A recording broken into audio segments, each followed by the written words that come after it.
परमेश्वर पिता का धन्यवाद हो, प्रभु ने एक और मौका दिया हम उसके वचन की गहराई को जान सकें। आइए हम छोटी सी प्रार्थना करें और हम शुरू करें। महान सामर्थ्य जीवित दयालु अनुग्रहकारी प्रेमी पिता, प्रभु धन्यवाद देते हैं इस दिन इस समय के लिए। प्रभु धन्यवाद देते हैं प्रभु आपके अनुग्रह और आपकी दया के लिए। प्रभु धन्यवाद देते हैं प्रभु कि परमेश्वर आपने नए तरीके से नई बात को सीखने का मौका दिया।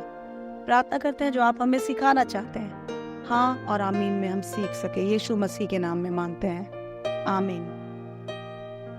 पहला पत्रस 2 अध्याय उसका 1 से 3 वचन। इसलिए सब प्रकार का बैर भाव, छल, कपट और डाह और निंदा को दूर करके नए जन्मे हुए बच्चों के समान निर्मल आत्मिक दूध की लालसा करो, ताकि उसके द्वारा उद्धार पाने के लिए बढ़ते जाओ, क्योंकि तुमने प्रभु की कृपा का स्वाद चख लिया। एक छोटे बच्चे को नहीं पता जलन क्या है, एक छोटे बच्चे को नहीं पता छल क्या है। अगर आप उसके हाथ में कांटा देंगे और मछली देंगे तो उसको लगेगा ये कांटा भी खाने की चीज है। आप समझ रहे हो? प्रभु यहाँ कहता है कि दूसरा वचन हम पढ़ेंगे, दूसरा वचन बताता है नए जन्मे बच्चों के समान निर्मल आत्मिक दूध की लालसा करो, ताकि उसके द्वारा उद्धार पाने के लिए बढ़ते जाओ, क्योंकि तुम उसका स्वाद चख चुके हो। भजन संहिता 34:8 बताती है, चख कर देखो यहोवा कैसा भला है। हमने चखा है, इसीलिए नए जन्मे बच्चों के समान बढ़ जाओ। जब तुम नए नए प्रभु में आए थे, तुमने जन्म लिया था। ये उन विश्वासियों को कह रहा है पत्रस, हम जो कठोर हो गए, ये विश्वासियों को कह रहा है जो प्रभु के पीछे चलते चलते डाइवर्ट होकर ना जाने किस निंदा, किस गंदगी, किस बुराई के पीछे चलने लग गए, जो प्रभु के वचन की खुराक लेते लेते सारी दुनिया की जहरीली खुराक अपने अंदर लेने लग गए। पत्रस कह रहे फिर नए जन्मे बच्चे की नाई हो जाओ, जैसे तुमने प्रभु को पहले जाना था। अब याद करो, हमने यहीं से शुरुआत की थी, कितना मजा आया था। ऐसा लगा हाँ कोई है जो मुझसे बहुत प्यार करता है, हाँ कोई है जिसके ऊपर मैं भरोसा कर सकती हूँ। मुझे बहुत तसल्ली फील होती है। आप जानते हैं मैं बहुत एम्बिशियस थी, बहुत एम्बिशियस, महत्वाकांक्षी। मुझे ये बनना है, वो बनना है। अब मुझे कुछ नहीं बनना है, अब मुझे केवल और केवल और केवल प्रभु की बेटी बनना है। मुझे कल की कोई फिक्र नहीं है। और मुझे लगता है कि इंसान का सबसे बड़ा अचीवमेंट, सबसे बड़ी सफलता, सबसे बड़ी जीत ये है कि कल की फिक्र नहीं है। मुझे पता है मेरा पिता मेरे कल की और मेरे आज की दोनों की फिक्र करता है। कल वो उठाएगा तो वो चलाएगा, वो मेरे आगे आगे नहीं चलता, वो मुझे अपने हाथों में लिए लिए चलता है। जब लूत पाप में गिर गया तो उसने अपने दूतों को भेजा और दूतों ने खींच के लूत को निकाला। मेरा प्रभु मुझे खींच कर निकालेगा अगर मैं अकेली भी उसकी ओर देखती हूँ। तो पतरस कहता है तू अपने उस नए जन्मे बच्चे की नहीं, मतलब जब तू नया नया आया था, जब तूने नई उसके प्यार की गर्मी को महसूस किया था, जब तूने पहली बार प्रभु के इस प्रेम को चखा था, एक नए जन्मे बच्चे के समान तो प्रभु के पीछे लगते। क्यों नए जन्मे बच्चे के बारे में क्यों बोला? नया जन्मा बच्चा कुछ नहीं जानता। हाँ देखो पिछले दिनों कई डिलीवरी यहाँ हुई, हमको 2 ही चीज पता है, बच्चों का रोना, बच्चों का सोना, बच्चों का रोना, बच्चों का सोना, बच्चों का रोना, बच्चों का सोना। दादाजी बैठे हो, चाचा जी बैठे हो, पापा जी बैठे हो, बच्चे को कोई फर्क नहीं पड़ता, उसको कोई शर्म नहीं है, बच्चे को कोई लिहाज नहीं है। उसको एक ही चीज पता है, जब मेरा पेट खाली है तो मुझे चिल्लाना है, वाह वाह वाह वाह, रोना शुरू करता है बच्चा। उसको एक ही आवाज आती है, उसको एक ही चीज समझ आती है, मेरा पेट खाली है, मुझे दूध चाहिए, मेरा पेट खाली है, मुझे दूध चाहिए। उसको सिर्फ रोना आता है। प्रभु बोलता है तुम वैसे क्यों नहीं बन जाते? The desire for their food, वो अपने दूध के लिए चिल्लाते हैं, तब तक चिल्लाते हैं जब तक माँ सुन नहीं लेती। आप समझ रहे? प्रभु कहता है उस नए जन्मे बच्चे की नाय तो क्यों नहीं उस आत्मिक भोजन के लिए दीवाना हो जाता, पागल हो जाता, उसके पीछे भागता, ताकि तू बढ़े।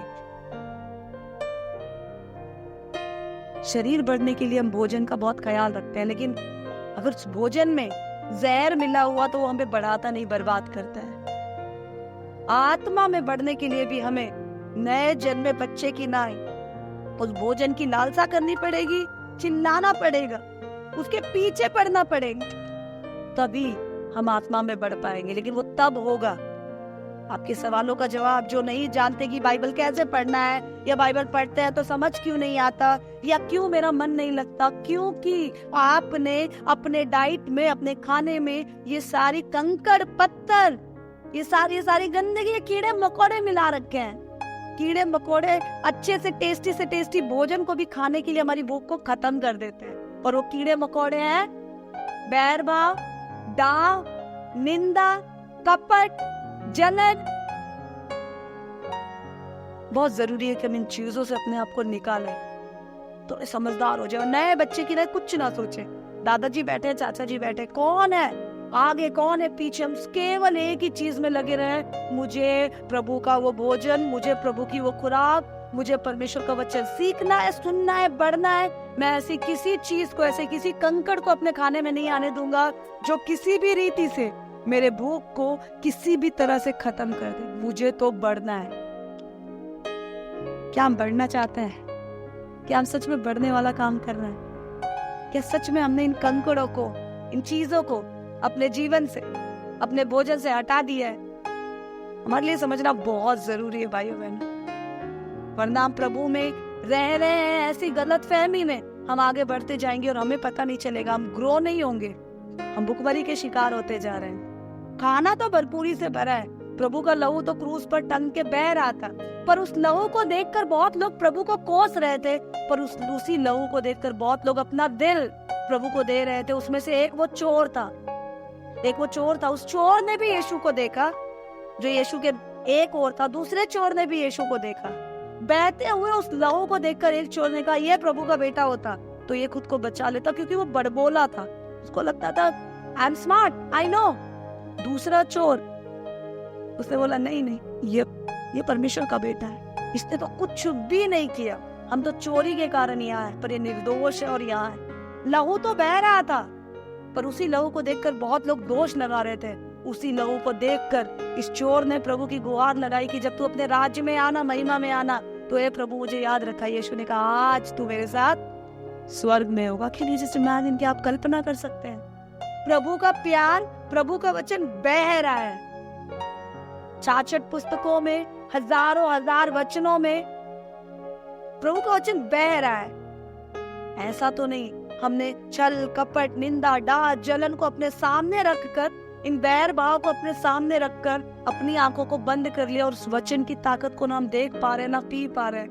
पतरस कहता है, उस छोटे बच्चे की ना सिर्फ चिल्लाओ प्रभु के लिए, पीछे पड़ जाओ, क्योंकि उसको पता है वो क्यों चिल्लाता है, उसको पता है वही एक स्रोत है जिससे मैं जी सकता हूँ। पतरस मुझे और आपको छोटे बच्चे के साथ इसकी तुलना करके, ये मेटाफर देकर पतरस मुझे और आपको सिखाना चाहता है कि अगर तुम्हारी निर्भरता केवल उसी दूध पे होगी तो पिता देगा, पर हमने बहुत सारी और खुराक ले रखी है। हम इन खुराकों को अपने से दूर रखे अड़ियल ना हो जाए। मैं एक स्टोरी सुबह पढ़ रही थी, एक भाई था, उसका नाम था ओली।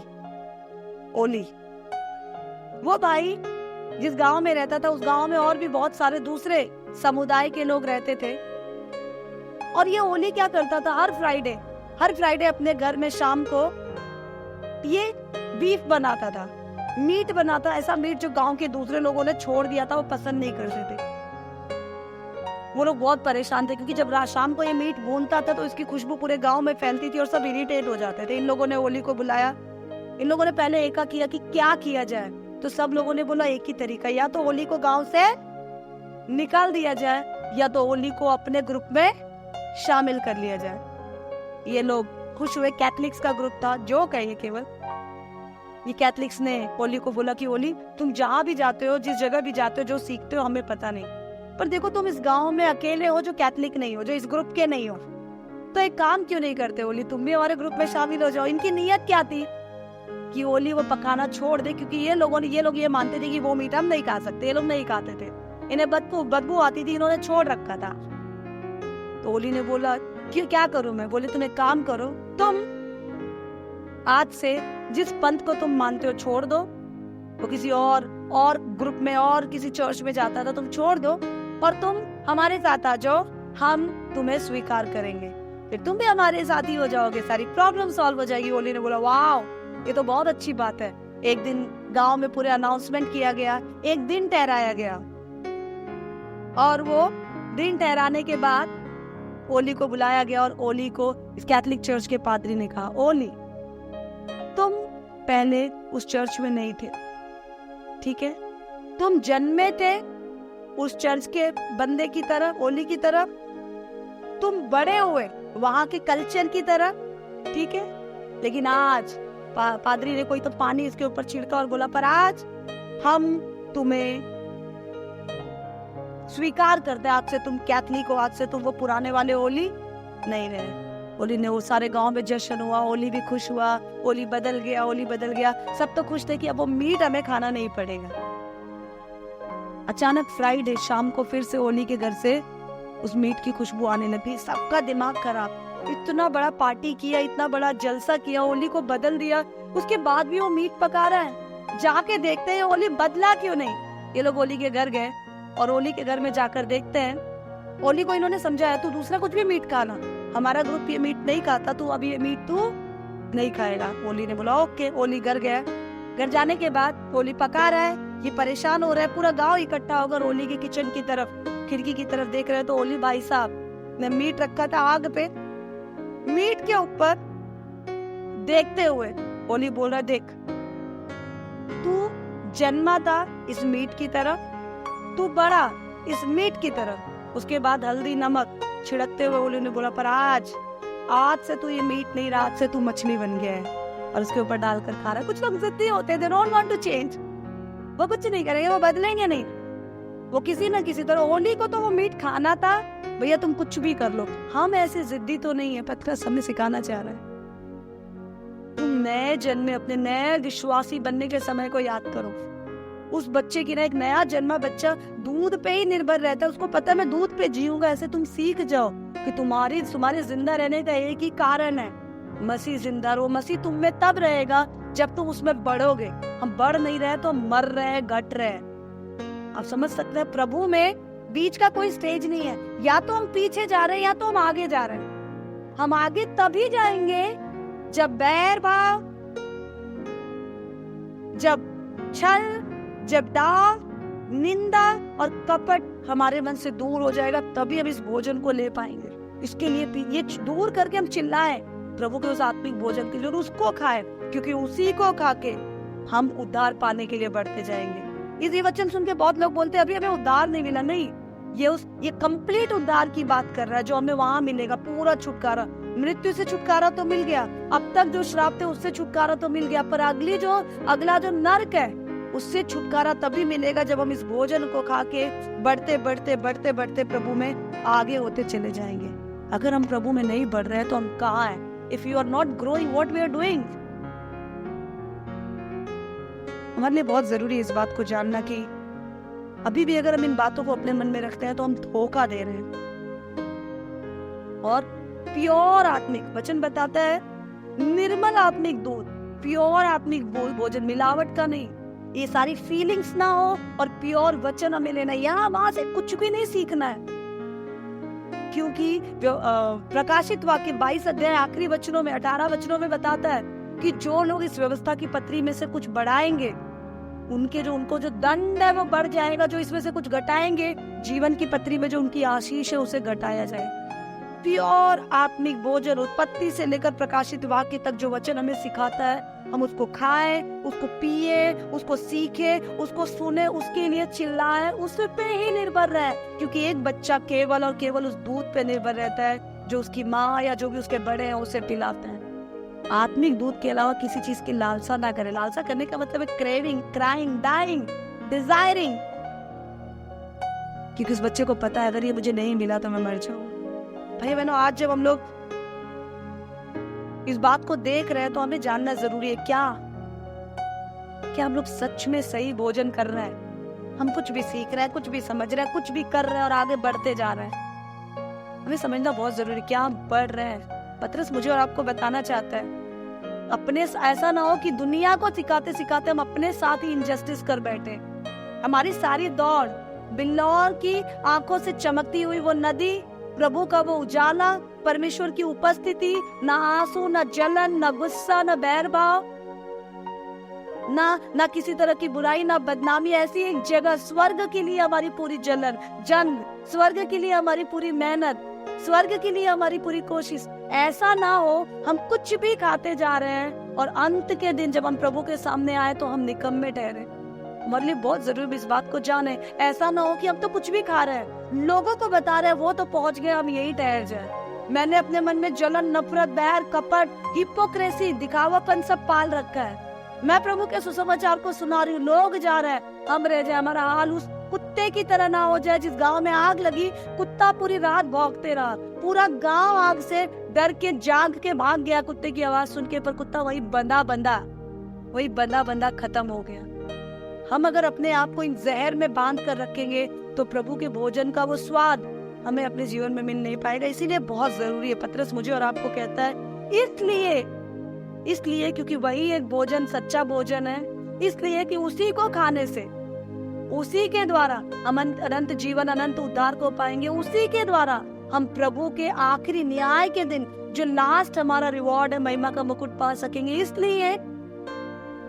इसलिए बहुत जरूरी है कि हमारे बैर भाव, इन सारी बातों को छोड़कर छोटे बच्चे की नए उस निर्मल, एकदम पवित्र, प्योर आत्मिक भोजन की लालसा करें, ताकि हम उस पर बढ़ते जाए। क्योंकि हम नए नहीं हैं कि हमें फिर से सुसमाचार सुनाया जाए, हम नए नहीं हैं कि प्रभु के प्रेम के बारे में फिर से हमें बताया जाए, हम नए नहीं हैं कि लोग आकर फिर से बताए कि प्रभु कितना महान है। हम सीख चुके हैं, जान चुके हैं, क्योंकि हमने प्रभु के स्वाद को पहले चख लिया है।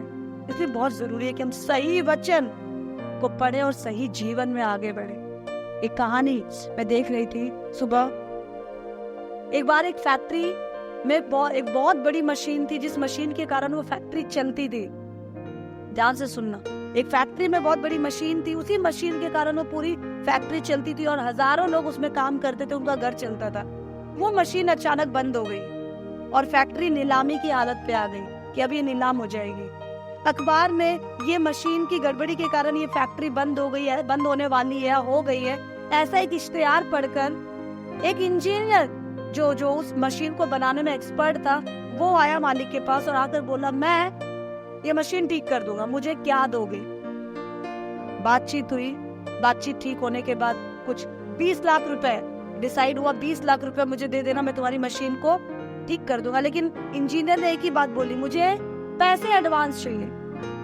उसने बोला पैसा काम करने के बाद मिलेगा। बातचीत हुई, चलो डन हो गया, पैसे तुम्हें पूरे मिल जाएंगे, मशीन ठीक होनी चाहिए। वो इंजीनियर एक हथौड़ा लेकर आया, हथौड़ा लेकर वो मशीन के, बहुत बड़ी मशीन है, उस मशीन के अंदर एंटर हुआ, एक हथौड़ा मार दिया, मशीन चालू हो गई, सब खुश, पार्टी हो गई, वाह। फैक्ट्री बंद होने वाली थी, हजारों लोग भुखमरी में मरने वाले थे, बेरोजगार होने वाले थे। ये तो देखो फटाफट इस बंदे ने इसको ठीक कर दिया। कितने लोगों को हमने दिखाया, कोई ठीक ही नहीं कर पाया। उसको बुलाया फैक्ट्री के मालिक ने और बोला कि जो तुमने सिर्फ एक हथौड़ा मारा, तुम एक हथौड़ा मारने के 20 लाख रुपए मुझसे ले रहे हो? उसने बोला नहीं सर, हथौड़ा मारने का तो केवल 1000 रुपया है, हथौड़ा मारने का 1 लाख रुपया नहीं है। बाकी के जो ये 19,99,000 रुपए है, ये मैं ले रहा हूँ उस जगह को ढूंढने के लिए जहाँ पे मुझे सही हथौड़ा मारना था। आप समझ रहे हैं इस बात को? मेरी एक्सपर्टीज हथौड़ा मारना नहीं है, वो तो कोई लोहार भी मार सकता है। मेरी एक्सपर्टीज ये है कि मैं जान सकता हूँ कि कहाँ पे सही हथौड़ा मारना है। आज प्रभु और आपको, मुझे, हम सबको सही हथौड़ा कहाँ मारना है सिखा रहा है। अभी तक हम सोचते थे हम क्यों नहीं बढ़ रहे हैं, अभी तक हम सोचते थे हम क्यों नहीं सीख पा रहे, अभी तक हम सोचते थे क्या रुकावट है। आज प्रभु आपको और मुझे बता रहा है, वचन का सही हथौड़ा अपने हाथ में उठाओ और ये बुराई की ये 5 बातें, जो जहरीली खुराक जिसने तुम्हारे जीवन के और उन्नति की मशीन को बंद कर रखा है, इस खुराक को, इस जंग को अपने जीवन से बाहर हटाओ। जब ये जंग हट जाएगा, मशीन ऑटोमेटिकली चलने लगेगी। इसलिए छोटे बच्चे की ना उसके दूध की लालसा करो, उस आत्मिक दूध की, उस पवित्र वचन की, क्योंकि तुम प्रभु का स्वाद चख चुके हो। अगर हम मसीह है तो हम दिखाएंगे नहीं, अगर हम मसीह है तो हम बड़ी बड़ी बातें नहीं करेंगे, अगर हम मसीह है तो हम बढ़ेंगे, दिखेंगे नहीं, दिखाएंगे नहीं, सुनेंगे नहीं, सुनाएंगे नहीं, हम बढ़ेंगे और बढ़ाएंगे। अगर हम बढ़ और बढ़ा नहीं रहे तो हम मसीह नहीं। आइए अपनी आंखों को बंद करें। महान सामर्थी जीवित दयालु परमेश्वर दे, प्रभु धन्यवाद देते हैं प्रभु इस दिन, इस समय के लिए। प्रभु अपने आप को आपके हाथों में रख जाने अनजाने के गुनाहों की माफी मांगते हैं और पिता प्रार्थना करते हैं परमेश्वर की आप हमें सिखाइए परमेश्वर की कैसे प्रभु हम अपनी इन कमजोरियों में काम करके उस दूध पीते बच्चे की ना पूरी तरह तुझ पे निर्भर रह सकते हैं। प्रभु तू आज मुझे याद दिला वो पहला सा प्यार, ताकि प्रभु मैं पूरी तरह तेरे पीछे चल सकूं। प्रभु छल कपट बैर भाव डाह निंदा को छोड़कर प्रभु, इन जहरीली खुराकों को छोड़कर प्रभु उस पवित्र आत्मिक खुराक को लूं प्रभु, जिसके कारण प्रभु मैं उस अंतिम उद्धार को पा सकता हूं जो तूने मिल। और तमाम वचन के सुनने वाले भी प्रभु इस बात को जान सके। आप बढ़ते जाएं प्रभु और हम घटते जाएं। यीशु मसीह के नाम में मांगते हैं, आमीन।